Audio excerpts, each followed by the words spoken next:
तो बहुत सारे लोगों का ये डाउट है कि उन्होंने जो है वो Paytm HDFC bank credit card लिया है और उस क्रेडिट कार्ड को लेके कुछ अमाउंट को स्पेंड किया है और उस अमाउंट को जो है उन्होंने ईएमआई में कन्वर्ट कर दिया है और उस ईएमआई को जो है वो पे भी कर रहे हैं, यानी कि मान लेते हैं कि उन्होंने 12 ईएमआई जो है वो करवा रखा है 12 महीने के लिए, तो उसमें उन्होंने 2 ईएमआई या फिर 3 ईएमआई या फिर 5 ईएमआई भर भी दिए हैं। लेकिन अब उसके पास जो है वो सफिशिएंट पैसे आ चुके हैं और अब वो ईएमआई का टेंशन नहीं लेना चाहते, यानी कि ईएमआई एक साथ ही वो टोटल क्लोज करना चाहते हैं। तो उसका प्रोसेस क्या है, उसका चार्ज क्या है, इस बारे में जो है बहुत सारे लोगों का बहुत जो है वो डाउट्स होते हैं। तो इस वीडियो को आप पूरा देखना। ईएमआई के जो प्री क्लोज होते हैं उससे रिलेटेड जितनी भी क्वायरीज है आपके, वो सारे ही इस वीडियो में मैं क्लियर कर दूंगा। ये जो है वो मैं Paytm HDFC bank credit card की हेल्प से बता रहा हूँ। बाकी आपके पास एचडीएफसी का कोई भी क्रेडिट कार्ड है तो आपका जो है ये सेम रूल ही फॉलो होने वाली है। तो आगे हम बात कर लेते हैं कि ये जो प्रोसेसिंग फीस है, अगर आप ईएमआई में कन्वर्ट करवाते हैं किसी भी क्रेडिट कार्ड से स्पेंड करके, एचडीएफसी का क्रेडिट कार्ड होना चाहिए, तो आपसे जो है वो चार्ज किए जाते हैं 99 रुपये से लेके 699 रुपये तक, प्लस जीएसटी चार्ज किए जाते हैं। ये रेंज इसीलिए है, वो डिपेंड करता है कि आपसे कितने चार्ज किए जाएंगे। ये आपकी सिविल स्कोर पे और क्रेडिट स्कोर पे डिपेंड करता है। अगर आपका सिविल स्कोर और क्रेडिट स्कोर अच्छा है तो आपसे 99 रुपये चार्ज किए जाएंगे या इससे थोड़ा सा ज़्यादा करेंगे। और अगर आपका सिविल स्कोर ज़्यादा अच्छा नहीं है, खराब है, और आप फिर भी ईएमआई में कन्वर्ट करवाते हैं तो आपसे जो है थोड़ा सा एक्स्ट्रा चार्ज जो है वो बैंक करते हैं। पर ऑन एवरेज में अगर बातें कर लूँ तो आपके प्रिंसिपल अमाउंट पे जो है 2% का जो है कन्वर्जन चार्ज लिया जाता है, यानी कि ईएमआई में कन्वर्ट करने का चार्ज लिया जाता है। इसके बाद में नेक्स्ट बातें कर लूँ जिसके लिए मैंने स्पेशली ये वीडियो बनाया है, वो प्री क्लोज चार्जेज।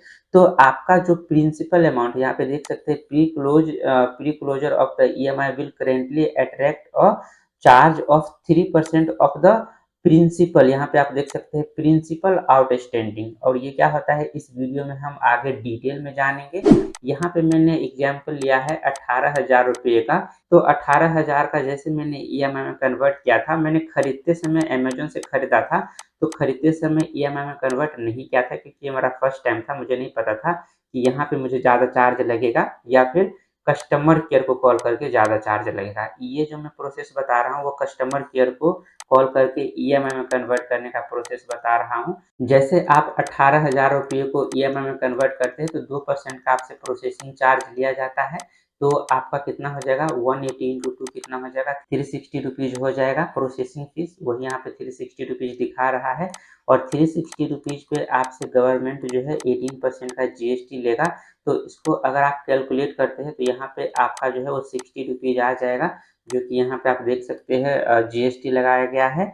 और टोटल इंटरेस्ट रेट जो है आपसे 1 साल के लिए, मैंने 18,000 रुपये को जो है 12 मंथ के लिए जो है ईएमआई में कन्वर्ट किया हुआ था। तो टोटल इंटरेस्ट रेट जो 12 महीने के लिए लगेंगे वो 2113 रुपये लगेंगे। और ये जो इंटरेस्ट रेट है वो सालाना कह सकते हैं, सालाना 21.6% के हिसाब से लगते हैं। और ये जो आपका इंटरेस्ट है उस पर 18% का जीएसटी निकालेंगे तो 380 रुपये हो जाएगा। तो टोटल आपको कितना चार्ज करना पड़ेगा 12 महीने के बाद, तो 12 महीने में आपको टोटल चार्ज जो है वो 2,918 रुपीज़ लग रहे हैं extra processing fees GST interest लगा के। तो टोटल कितना हो जाएगा, 18,000 रुपये का तो आपका मोबाइल था और बाकी का 2,918 रुपये, यानी कि 3,000 अप्रोक्स मान सकते हैं। तो आपसे 21,000 के आसपास जो है 1 साल बाद चार्ज किए जाएंगे बैंक के द्वारा। तो अब मैं इसको थोड़ा और डिटेल में जान लेता हूँ कि इसका ईएमआई पर मंथ कितना आता है। तो अगर आपके पास Paytm HDFC bank credit card है तो इनका बिल जो है वो हर महीने के जनरेट होता है 21 तारीख को, और 21 तारीख को जनरेट होता है तो अगले महीने तक आपको 9 तारीख तक जो है आपको इनका इंस्टॉलमेंट पे करना होता है। तो अभी जो मंथ चल रहा है वो अगस्त का मंथ चल रहा है, आज 6 अगस्त है। तो मान लेते हैं कि 6 अगस्त को हम कोई मोबाइल खरीदते हैं, यही 18,000 रुपये का एग्जाम्पल लेके मैंने बताया है। तो 6,000 मतलब 18,000 रुपये का मोबाइल अगर हम 6 तारीख को खरीदते हैं, तो हमारा जो फर्स्ट बिल जनरेट होगा वो 21 अगस्त को जो है वो फर्स्ट बिल जनरेट हो जाएगा। और ये जो अगस्त को जनरेट होगा तो इसके बाद 18 दिन का अप्रॉक्स टाइम दिया जाता है। तो 18 दिन बाद कितना हो जाएगा, अगस्त के बाद क्या आ जाएगा, सितंबर आ जाएगा। तो 9 सितंबर को जो हमारा जो है वो फर्स्ट ईएमआई पे करना पड़ेगा और इसके बाद जो है सेकंड ईएमआई जो है वो फिर 9 अक्टूबर को करना पड़ेगा और इसी तरीके से चलता रहेगा। और फर्स्ट ईएमआई कितना आएगा, तो प्रिंसिपल अमाउंट जो है, प्रिंसिपल अमाउंट को ये 12 टुकड़ों में कन्वर्ट कर देते हैं 18,000 रुपये को। और ये 1361 रुपये फर्स्ट ईएमआई का हो गया, उस पर इंटरेस्ट रेट 315 रुपये का लगेगा और 315 रुपये पे आपसे 18% का जीएसटी लगाएगा। तो टोटल आपका जो फाइनल ईएमआई बन के आएगा वो 1732 रुपये आएगा।